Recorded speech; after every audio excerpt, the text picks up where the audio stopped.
हरिचिया भक्ता नाही भय चिंता, दुःख निवारिता नारायण, न लगे वाहणे संसार उद्वेग, जडो नेदी पांग देवराव.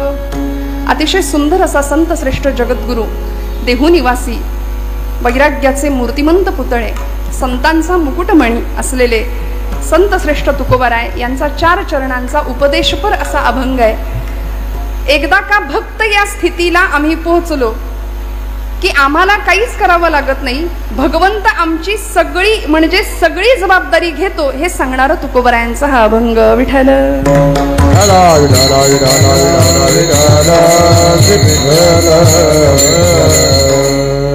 हरिचिया भक्ता नाही भय चिंता.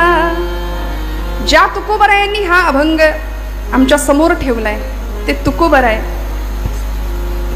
त्यांनी ज्यांचा आदर्श आपल्या समोर ठेवला असे भागवत धर्म मंदिराचा पाया रचणारे ज्ञानराज माऊली ज्ञानोबाराय, तोही मनापासून कोसळतोय आज. विठ्ठल विठ्ठल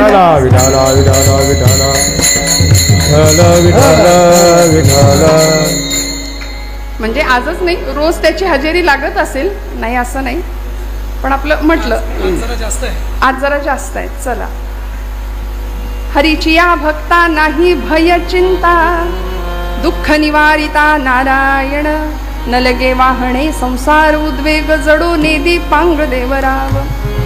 महाराजांनी ज्यांचा आदर्श समोर ठेवावा असे संत श्रेष्ठ ज्ञानोबाराय, 12व्या शतकामध्ये भागवत धर्म मंदिराचा पाया रचणारे ज्ञानराज, आणि त्या ज्ञानराजांच्या पासून भागवत धर्माची ही जी इमारत अशी सुंदर उभी राहिली. अनेक लोकांनी त्याच्यावर प्रहार केले, शस्त्राचे केले, शास्त्राचे केले, निंदेचे केले, अपमानाचे केले, सगळ्या प्रकारे प्रहार करून झाले, पण तरी सुद्धा आमचं भागवत धर्माचं मंदिर असं भक्कम उभं आहे. एवढ्या वर्षामध्ये, एवढ्या शतकामध्ये त्याच्या चिऱ्याला सुद्धा तडा गेलेला नाहीये. का हो? मी नेहमी असं सांगते की अलीकडेच्या काही काळात आमच्या शालेय विद्यार्थ्यांना अभ्यासक्रमामध्ये हडप्पा, मोहनजोदडो, हो ना, अशा संस्कृतींचा इतिहास होता. उत्खनन केलं आणि त्या संस्कृती आम्हाला सापडल्या, बरोबर ना? हे मराठी मीडियमला होतं, आता कॉन्व्हेंटला नाहीये. हे सगळं आहे, वा, हे सगळं उत्खनन करून आम्हाला सापडलं. एकाने विचारावं, ताई हडप्पा संस्कृती, मोहेंजोदडो संस्कृती उत्खनात मिळाल्या, हिंदू संस्कृतीचं काय आहे? तुम्ही हिंदू संस्कृती म्हणून गोडवे गाता, पण हिंदू संस्कृती कुठं आहे? मी म्हटलं, हिंदू संस्कृती अशी आहे की ती उत्खनन करून शोधावी लागत नाही, ती तुमच्या माझ्या रक्तात रोमात हाडा मासात भिनलेली आहे. या भूमीचं ज्ञानोबा तुकोबा हे रसायन होऊन बसलंय.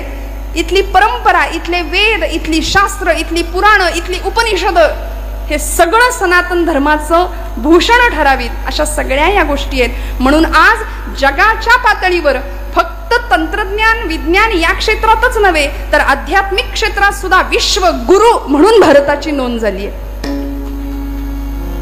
म्हणून मला असं वाटतं की आजचा अभंगाची चाल सुद्धा देश मिश्रित रागात झाली की काय. वा वा, याला म्हणायचं योगायोग. हरिचिया भक्ता नाही भय चिंता. ज्या तुकोबारायांनी आम्हाला भक्ती शिकवली, बरं भक्ती करत असताना फक्त म्हणाले टाळ कुटत बसा मंदिरात, देवळात जाऊन.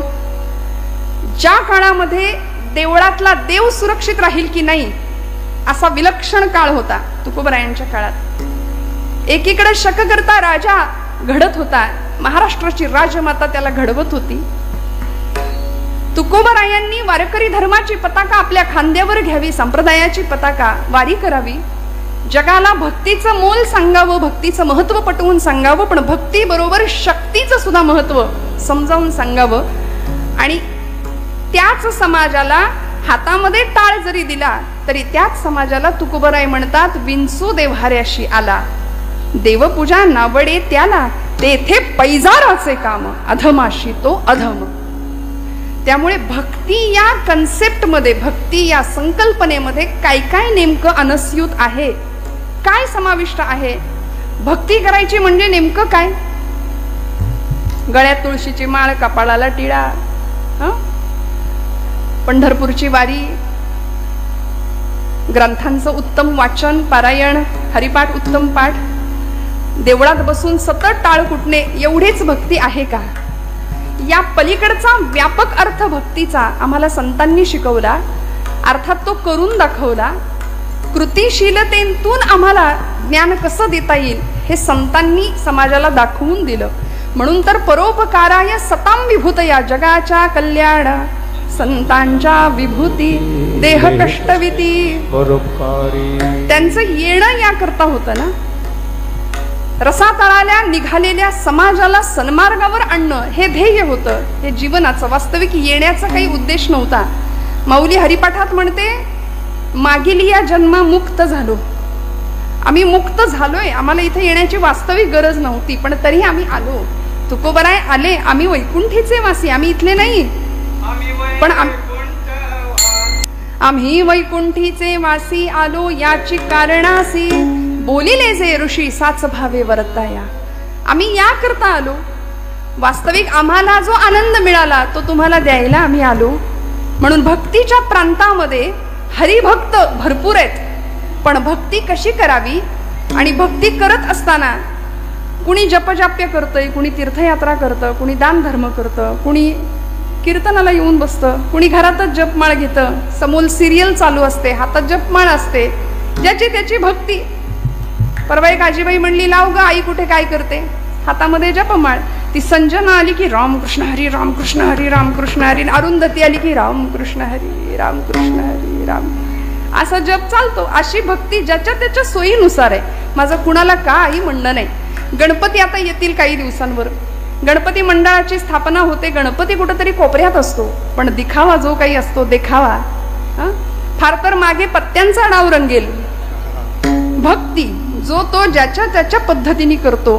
पण प्रश्न असा आहे की भक्तीमध्ये नेमकं काय असलं पाहिजे, किंवा ती भक्ती करत असताना आपल्याला आवडते ती भक्ती करायची आहे की भगवंताच्या आवडी करता भक्ती करायची आहे. एखाद्या मंडळाला जर गणपतीनं दृष्टांतच दिला असेल की बाबा रे, मला आपलं ते अथर्व शीर्ष नको, गणपती स्तोत्र नको, देवाची धर्माची गाणी नको, मला आपलं ते सारखं बाई वाड्यावर या ऐकवा, असा जर एखाद्या मंडळाला जर दृष्टांत दिलाच असेल तर काय सांगावं आपण? कुठे काय बोलणार? मला माझ्या मिरवणुकीला डीजे शिवाय माझी मिरवणूक करायची नाही असं जर बाप्पांनी सांगितलं असेल, पण मला सांगा, हा सगळा थिल्लरपणा भक्तीमध्ये आला. परिणामी भक्तीची व्यापक व्याख्या आम्ही विसरलो. संतांनी आम्हाला हरिभक्त होता यावं इथपर्यंत तयार केलं.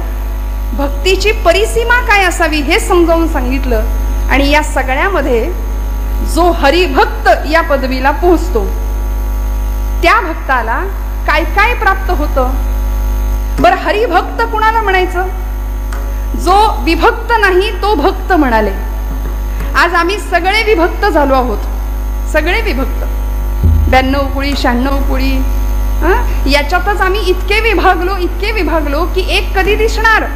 म्हणून आमचा हिंदू धर्म बघा, सगळ्या धर्मांमध्ये आमचा हिंदू धर्म श्रेष्ठ आहे, सनातन वैदिक धर्म आहे. हे जरी असलं तरी संत्र्यासारखा दिसायला वरून दिसतोय, पण फोडल्यानंतर आतून प्रत्येक फोडी वेगळ्या आहेत. इतर पंथांचं बघा, टरबुजासारखा आहे हिरवागार, वरून आम्हाला विभाग दिसतायत, पण आतमध्ये फोडल्यानंतर सगळं एकसंध आहेत.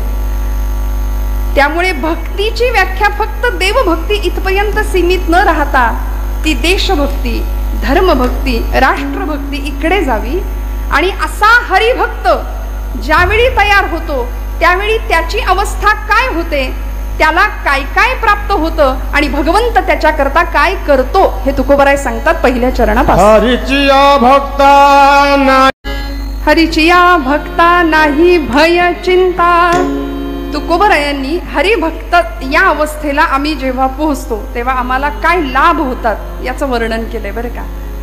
हरीच्या भक्ताला भय नाही पहिली गोष्ट, आणि दुसरी गोष्ट चिंता रहित जीवन खरा हरिभक्त जगतो. तुम्ही आम्ही चिंतेत असतो कायम, आम्ही कायम भयग्रस्त असतो. आणि बघा तुम्ही, कथा कीर्तनाला जाणारा माणूसच फार अगदी घाबरून जगत असतं, होय की नाही? आम्ही निर्भय असावं ही संतांची अपेक्षा आहे. कीर्तनाला रोज येणारा माणूस कायम लो कॉन्फिडन्स आहे, अजिबात आत्मविश्वास नाही, जीवनाकडे सकारात्मकतेने बघण्याची दृष्टी नाहीये, जीवनाचा संघर्ष पचवण्याची तयारी नाहीये. पण हरिभक्त ज्यावेळी आम्ही होतो तो भक्त भयरहित भयमुक्त जीवन जगतो. म्हणून आमच्या सगळ्या संतांची उदाहरणं बघा, चरित्र बघा. तुकोबरायांचं चरित्र घ्या. काय होतं महाराजांकडे? आम्ही सदैव सुडके, जवळी येतात चोरही धाके. चोरांनी 10-100 वेळा विचार करावा यांच्या घरात जाताना जाऊ की नको. दारिद्र्य बघून आपल्याकडचंच काहीतरी द्यायची इच्छा व्हावी की काय, म्हणून चोर सुद्धा घाबरायचा तुकोबरायांकडे यायला. पण महाराज निर्भय. संसाराला बाजूला ठेवलं. संसार तापे तापलो मी देवा, करिता या सेवा कुटुंबाची. मी हे सगळं केलं भगवंता, पण पोळलो, ताप झाला, आणि आता तुझ्या भक्तीला लागलो, तुझ्या भजनाला लागलो. मला लोक काय म्हणतात याची मला पर्वा नाही. कोणी निंदा कोणी वंदा, आम्हा स्वहिताचा धंदा. माणसाने असं असावं बरं का, निर्भय असावं, निर्भय. नाहीतर अमुक काय म्हणेल, आता कीर्तनाला मी जाऊन बसलोय, मग माझे मित्र काय म्हणतील. ऐन 25वीतली पोरं कीर्तनाला येताना फार विचार करतात. काय समाज काय म्हणेल, 4 मित्र काय म्हणतील आतापासूनच येड लागलं याला. निघाला कीर्तनाला. आमच्या तरुण अगदी 20-25तल्या मुली सुद्धा कीर्तनाला येताना थोडंसं काचकूच करतच येत असतील, मला असं वाटतं, नाही का? मनामध्ये लोक काय म्हणतील. अर्जुनाचं हेच झालं होतं की नाही हो? पण भगवंतांनी कसं सिद्ध बनवलं. कुरुक्षेत्रावर मोहग्रस्त झालेला अर्जुन भयव्याकुल स्थितीमध्ये होता. सिदंती मम गात्राणी मुखंच परिशिष्यती. माझे हातपाय गळून गेले देवा, माझ्या तोंडाला कोरड पडली, कारण माझेच आप्तिष्ट समोर आहेत. पितामह भीष्म, द्रोणाचार्य, कृपाचार्य, या सगळ्यांना मी कसं मारू? माझे भावंड समोर आहेत. हातातलं धनुष्य गळून पडावं. भगवान गोपाल कृष्ण म्हणाले, अर्जुना उठ, उचलते तुझं धनुष्य आणि सिद्ध कर क्षत्रियत्व तुझं. स्वतःला क्षत्रिय म्हणवतोस ना. हतो वा प्राप्स्यसि स्वर्गम, जित्वा वा भोक्षसे महिम. रणांगणावर धारातीर्थी पतन पावलास तर स्वर्गात जाशील, आणि जिंकलास तर राज्य तुझं आहे, लक्षात ठेव. आणि मग 18 अध्यायी गीता श्रवण करावी अर्जुनाने भगवंतांच्या मुखातनं. आणि अर्जुनाला सांगावं, अर्जुना निसंग असलेला मी, माझा संग तू केलास म्हणून या पदाला पोहोचलास.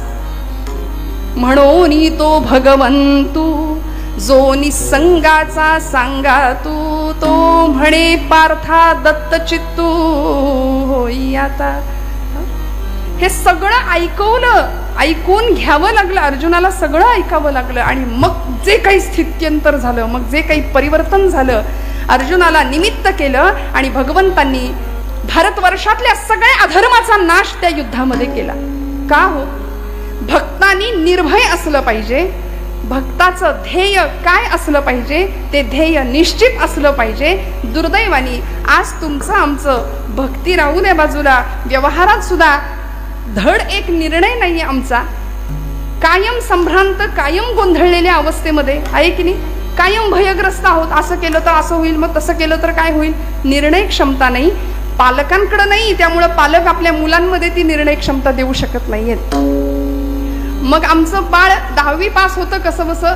10वी झाल्यानंतर 10वीला 98% पोराला जरी पडले तरी पालक विचारतात 2% कुठे गेले, विचारतात की नाही. सध्या कशाच्या मागे आम्ही लागलो?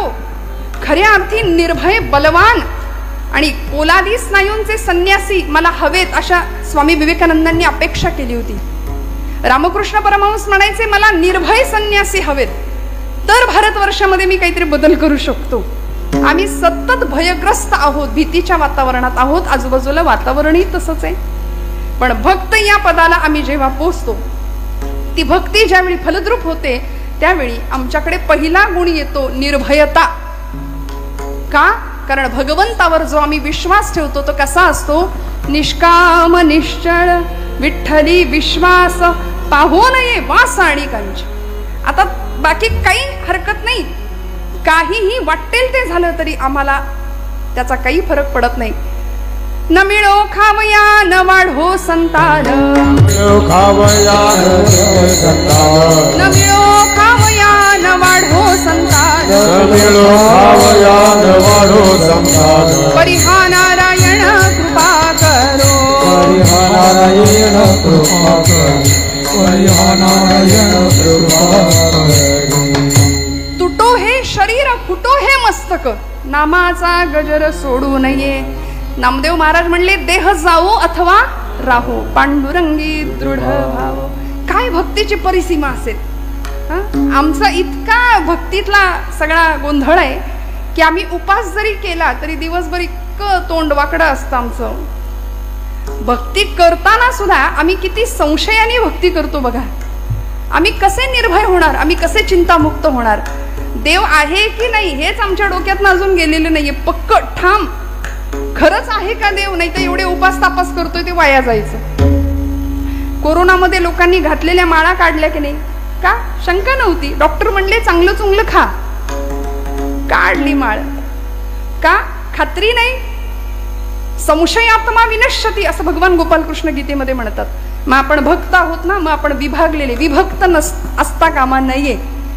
पक्का ठाम विश्वास पाहिजे. हरिभक्त या पदाला पोहोचायचं असेल.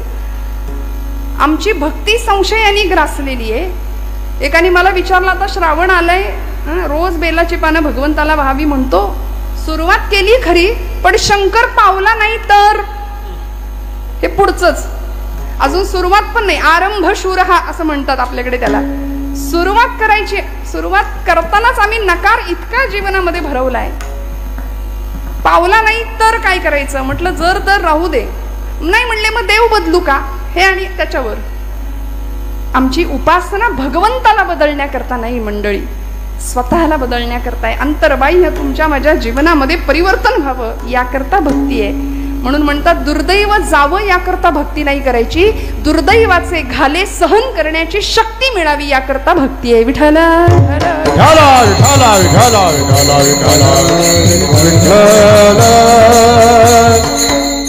मग या पदाला आम्ही एकदा पोहोचलो, हरिभक्त या स्थितीला पोहोचल्यानंतर आम्ही निर्भय जीवन जगलो पाहिजे. निर्भयता आमच्याकडे आली पाहिजे. सध्या शास्त्रकारांनी वैराग्य शतक नावाचा एक ग्रंथ भर्तृहरींचा प्रसिद्ध आहे. त्याच्यामध्ये त्यांनी 9 प्रकारचे भय माणसाला जडतात जीवाला, त्याचं वर्णन केलंय. भोगे रोग भयम, कुलेच्युती भयम, वित्ते नृपालाद भयम, माने दैन्य भयम, गुणे खल भयम, रूपे जरायाद भयम, शास्त्रे वादी भयम, बले रिपु भयम, काये कृतांताद भयम, सर्वे वस्तु भयान्वितम भुवि नृणाम वैराग्यमेवा भयम. काय सांगितलं? भोगे रोग भयम. 9 प्रकारची भय आहेत. माणूस कायम भयामध्ये घाबरलेला आहे. भोगी माणसाला, ज्याला सतत भोग हवे असतात, सुखाचे यशाचे अनेक प्रकारचे भोग मनुष्य इथे आल्यानंतर भोगतो. भोगी माणसाला रोगाची भीती आहे. शास्त्रकार म्हणाले भोगे रोग भयम, कुले च्युती भयम. कुलवान शीलवान जो माणूस असतो ना, कुळाचा ज्याला अहंकार असतो, तो च्युत होण्याची भीती असते, त्याला पदच्युत होण्याची भीती असते. आपण जरा काही वेडवाकडं वागलो तर लोक काय म्हणतील, लोक काय म्हणतील याचाच विचारात तो कायम असतो. भोगे रोग भयम, कुलेच्युती भयम, वित्ते नृपालाद भयम. वित्त म्हणजे पैसा. म्हणाले कशाची भीती असते हो? ज्याच्याकडे भरपूर पैसा आहे त्याला राजाची भीती. हे पूर्वीच्या काळचं, पण आता सोपं सांगू का, इन्कम टॅक्स वाल्यांची फार भीती असते. वित्ते नृपालाद भयम, माने दैन्य भयम. मानी माणसाला दीनतेची भीती आहे. जो स्वतःचा मान सन्मान जपण्यामध्येच गुंतलेला असतो ना, तो लोक काय म्हणतील. 100पैकी 99 माणसं त्याला चांगलं म्हणतात, पण एक माणूस वाईट म्हणत असेल तर त्याचं सगळं लक्ष त्या माणसाकडे असतं की हा माणूस मला वाईट म्हणतोय. आणि खरं सांगू का, जग चांगलं म्हणतं, शेजारी कधीच चांगले म्हणत नाहीत. म्हणतात का? म्हणून निंदकाचे घर असावे आपल्याकडे म्हण आहे की नाही. पण आपल्या सगळ्यांना चांगले शेजारी भेटले असतील अशी आशा करते बरं का. त्यामुळे जगाने कितीही कुणी काही म्हटलं तरी मानी माणूस दीनतेचं भय बाळगून असतो. माने दैन्य भयम, गुणे खल भयम. गुणवान माणसाला शत्रूची भीती असते. रूपे जरायाद भयम. रूपवान माणूस असतो की नाही त्याला म्हातारपणाचं भय असतं. हे माझं म्हणणं नाही, वैराग्य शतकातला श्लोक आहे भर्तृहरींचा. शास्त्रकार सांगतायत रूपवान माणसाला जरा म्हणजे म्हातारपणाचं भय आहे. म्हणून तर जगामध्ये आता परवाच तो रेशो सांगितला बघा कुठेतरी, भारतामध्ये 60 लाख नुसती सलून आहेत. म्हणजे सौंदर्य प्रसाधनासाठी जे काही उत्पन्न भारतामध्ये जातंय किंवा लोक त्या गोष्टीकडे जितकं लक्ष देत आहेत.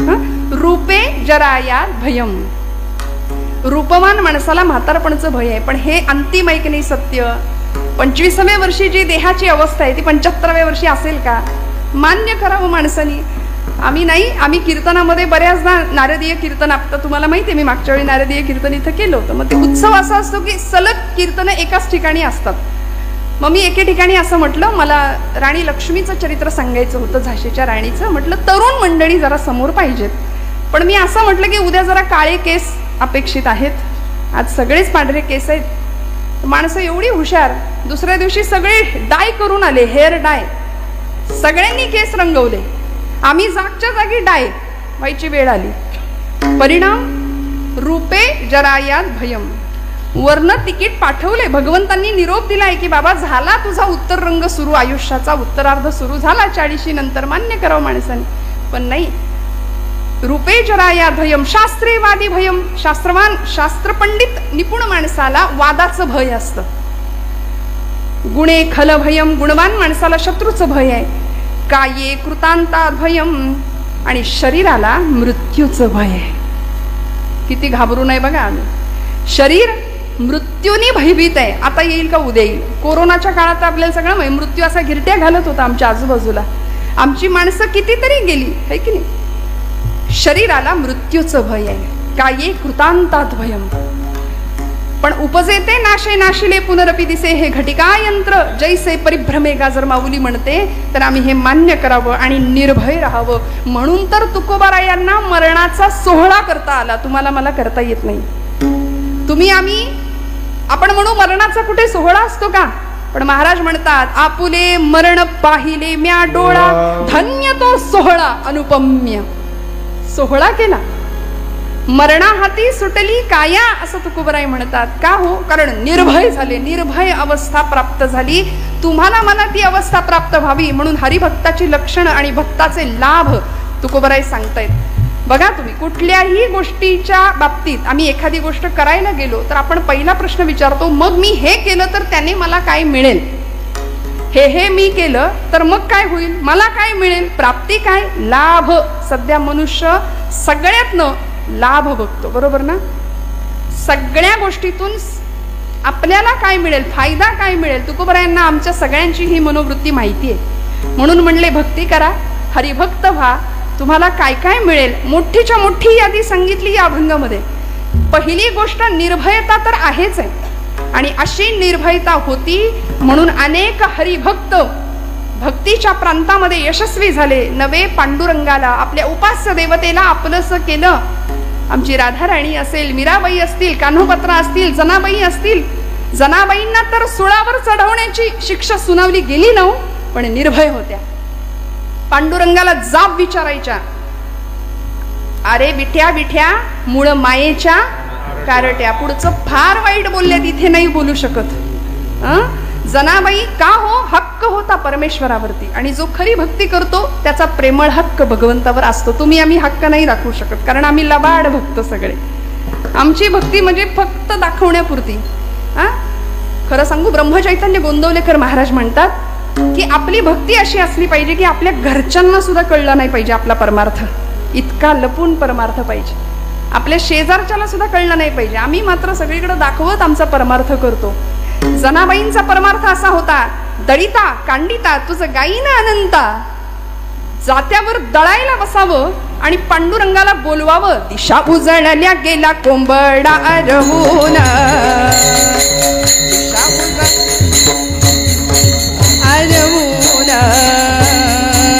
सूर्याचं किरण येती डोंगरा मागून.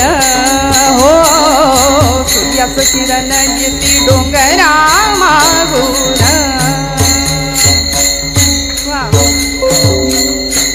जनाई बैसली जात्यावरी दळायाला, पांडुरंग सखा येई तिच्या गमदतीला.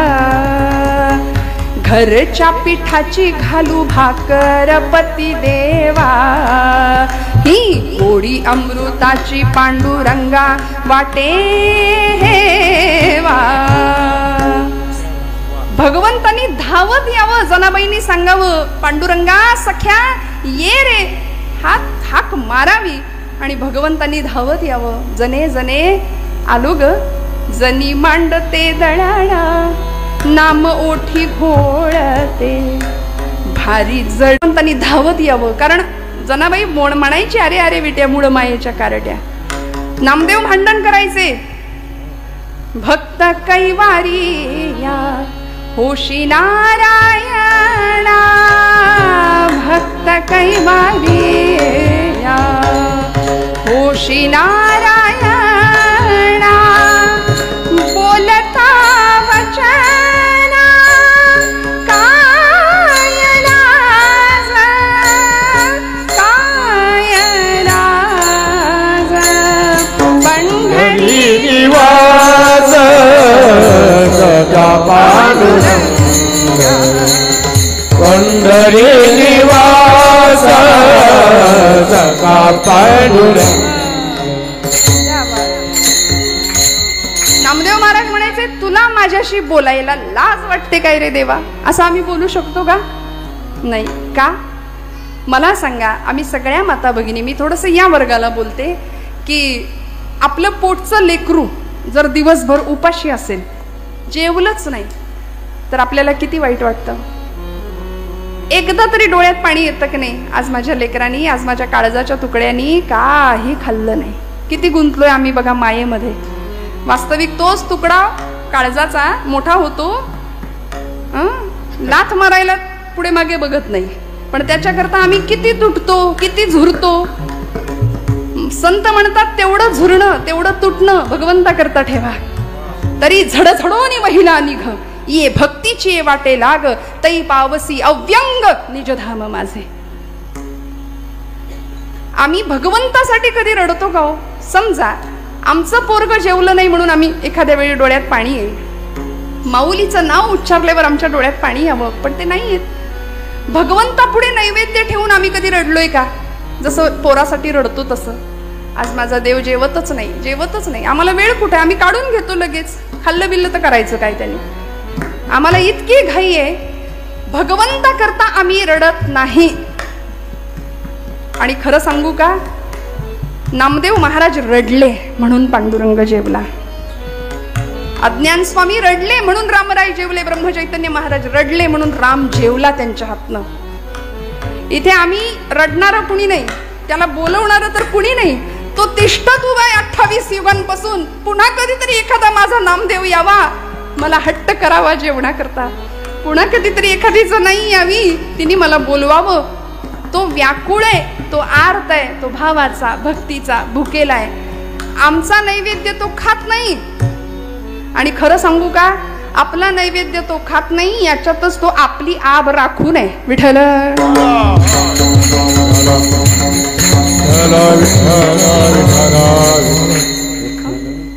आहे की नाही? भगवंत आपला नैवेद्य खात नाही, हे बरं आहे एका अर्थी. त्यांनी जर खायला सुरुवात केली तर, अनंत हस्ते कमलावराने, देता किती घेशील दो कराने, नेईल जेव्हा ते तू क्या कराने, किती रक्षसी मग दो कराने. इतकं दिलंय त्यांनी, आणि ते सगळं जर काढून घ्यायला लागला तर मग काही आपलं खरं नाही. जनाबाईंनी आर्ततेने भगवंताला बोलवावं आणि भगवंतांनी सांगावं, मीही होतो एकला, करमेना मुळी मला. जने जने मलाही नाही करमत ग, आरसा मला गे दिधला, तुझे या तेठेन.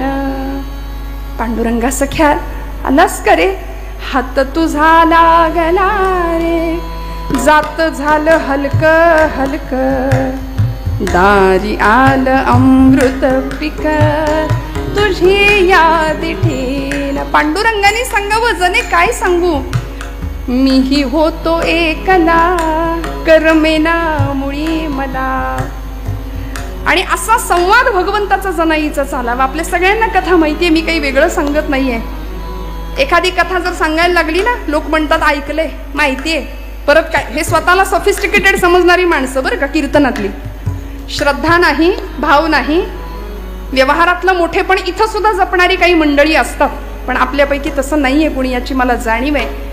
त्यावेळी प्रत्येक वेळी आमचा भाव जागृत होतो. आम्ही तिथं पोहोचतो. जनाबाईंचा भाव काय असेल एका क्षणापुरतं का होईना आम्हाला जाणवतं.